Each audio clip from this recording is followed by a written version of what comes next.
Bem-vindos de volta ao Carsportes. Hoje vamos mergulhar profundamente em um dos caças interceptadores mais extraordinários já construídos, o English Electric Lightning. Mesmo décadas após sua aposentadoria, o Lightning ainda parece futurista, extremo e quase irreal, e em 2026 continua sendo uma referência absoluta de desempenho bruto que poucos aviões na história conseguem igualar. Esta análise não é apenas nostalgia.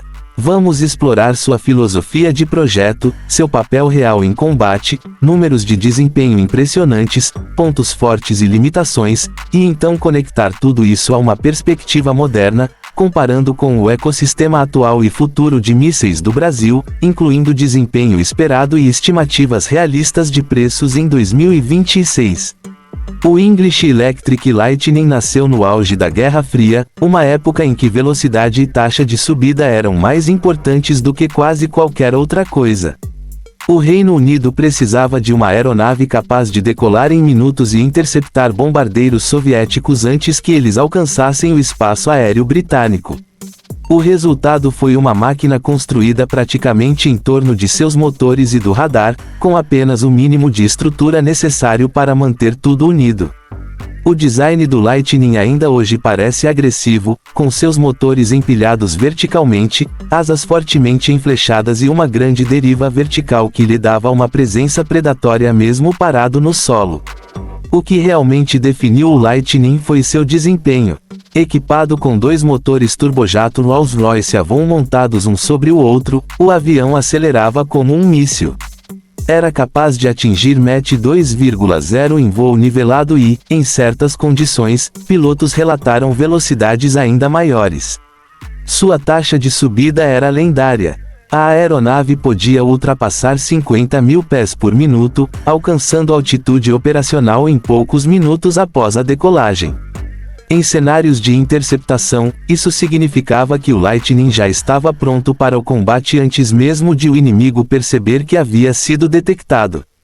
Em termos de 2026, esses números ainda são chocantes. Muitos caças modernos priorizam furtividade, sensores e integração de armamentos, frequentemente sacrificando velocidade máxima e subida. O Lightning fez exatamente o oposto. Ele não era furtivo, não tinha grande autonomia e não era flexível em múltiplas missões, mas no papel de interceptador era brutalmente eficaz.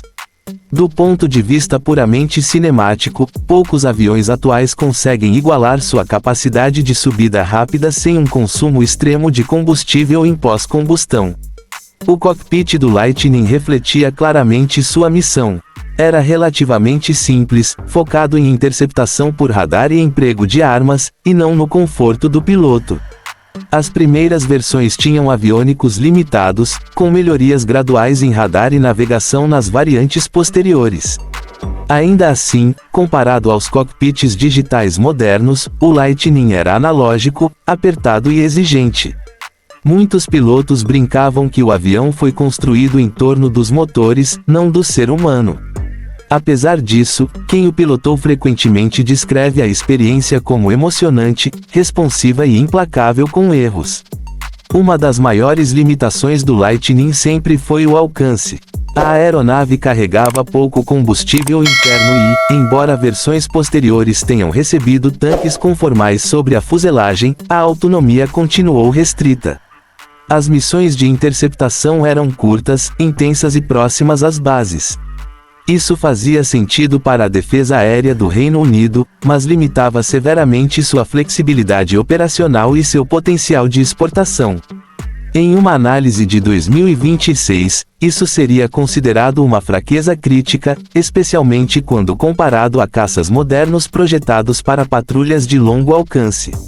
Em termos de armamento, o Lightning utilizava canhões Eden de 30 mm em algumas versões e mísseis Arar de primeira geração, como o Firstrike e, posteriormente, o Red Top. Esses mísseis eram grandes, pesados e de curto alcance quando comparados aos padrões atuais, mas possuíam ogivas poderosas e eram otimizados para interceptar bombardeiros em alta velocidade. O Red Top, em particular, era um míssil temível para sua época, com boa capacidade de guiagem infravermelha e desempenho respeitável contra alvos grandes. Ao imaginar o Lightning operando em um contexto modernizado ou sendo avaliado apenas como plataforma de desempenho em 2026, a questão da integração de mísseis torna-se extremamente interessante. Embora o Lightning nunca tenha empregado mísseis modernos de alcance além do visual, sua velocidade e altitude de lançamento o tornariam, em teoria, uma excelente plataforma de disparo. Lançamentos em alta altitude e alta velocidade aumentam drasticamente o alcance e a energia cinética dos mísseis, algo que as forças aéreas modernas ainda valorizam muito. É aqui que o ecossistema de mísseis do Brasil entra na discussão. A Força Aérea Brasileira hoje opera o Saab Gripen I, integrado a sistemas modernos como o míssil Meteor para combates além do alcance visual e o Iris-T para curto alcance. Em uma comparação hipotética, um interceptador com desempenho semelhante ao Lightning lançando um Meteor a Mach 2 e grande altitude proporcionaria ao míssil um alcance e uma zona de não escape ainda mais impressionantes. O motor ramjet do Meteor se beneficia enormemente da energia inicial fornecida pela plataforma de lançamento. Em 2026, o Meteor é amplamente considerado um dos mísseis ar-ar mais letais do mundo. Ele oferece longo alcance, grande zona de não escape e excelente energia na fase final do engajamento. Diferente de foguetes tradicionais, o Meteor mantém empuxo durante grande parte do voo. Lançado de uma plataforma extremamente rápida como o Lightning, seu desempenho seria ainda mais devastador. Em termos de preços em 2026, o custo estimado de um míssil Meteor varia entre 2,5 e 3 milhões de dólares por unidade, dependendo do lote e do pacote logístico. É um armamento caro, mas que entrega uma capacidade de dissuasão e superioridade aérea extremamente elevada. Para o Brasil, esse investimento faz sentido dentro de uma estratégia focada em controle do espaço aéreo e defesa estratégica, e não em quantidade massiva. No combate de curto alcance, o Iris-T representa um salto gigantesco em relação a qualquer míssil da era do Lightning. O Iris-T oferece capacidade extrema fora do eixo, alta agilidade e um buscador infravermelho de imagem avançada.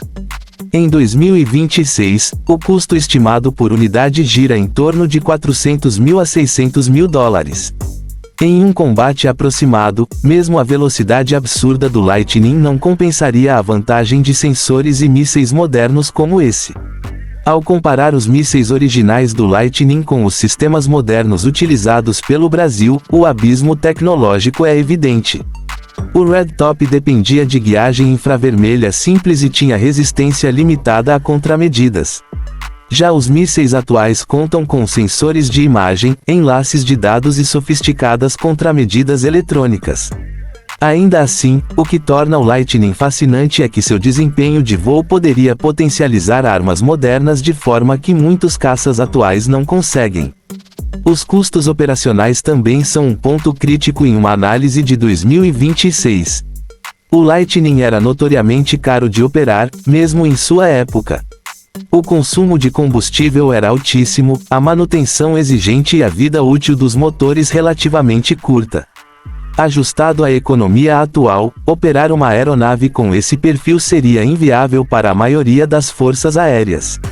Esse é um dos motivos pelos quais projetos modernos priorizam eficiência e capacidade multimissão. Do ponto de vista brasileiro, o Gripen I representa exatamente a filosofia oposta. Ele é econômico, altamente digitalizado e projetado para operar com uma estrutura logística reduzida. Embora não alcance a velocidade máxima ou a taxa de subida do Lightning, compensa isso com sensores avançados, conectividade em rede e mísseis extremamente capazes. No combate aéreo moderno, informação e consciência situacional muitas vezes superam desempenho puro. Ainda assim, o Lightning deixa lições valiosas. Ele mostra o que é possível quando uma aeronave é projetada para uma missão específica, sem compromissos. Em cenários onde o tempo de reação é crítico, velocidade e subida continuam sendo fatores decisivos. A ameaça crescente de alvos hipersônicos, drones rápidos e armas de longo alcance reacende o interesse por interceptadores de altíssimo desempenho. Se um conceito moderno inspirado no Lightning fosse desenvolvido em 2026 e integrado a mísseis brasileiros ou europeus, ele seria um interceptador assustador. Uma plataforma MET-2 mais armada com Meteor e Iris-T, equipada com radar moderno e enlaces de dados, redefiniria a defesa aérea. No entanto, o custo, a complexidade e o foco restrito de missão provavelmente tornariam esse projeto pouco prático. O legado do English Electric Lightning permanece enorme. Ele simboliza a ambição da engenharia britânica e a urgência estratégica da Guerra Fria. Pilotos admiravam sua potência, equipes de manutenção respeitavam e temiam suas exigências, e potenciais adversários levavam sua capacidade de interceptação muito a sério. Em conclusão, o English Electric Lightning não é apenas uma relíquia histórica, mas um lembrete de uma época em que a velocidade dominava os céus. Em um contexto de 2026, seu desempenho bruto ainda impõe respeito, mesmo quando comparado a caças e mísseis modernos. Quando associado conceitualmente aos mísseis avançados do Brasil, como o Meteor e o Iris-T, suas qualidades ficam ainda mais evidentes, mostrando como a performance da plataforma de lançamento pode ampliar drasticamente a eficácia das armas. Mesmo sem ser prático nos dias atuais, o Lightning continua influenciando a forma como pensamos sobre interceptação, velocidade e defesa aérea no mundo moderno.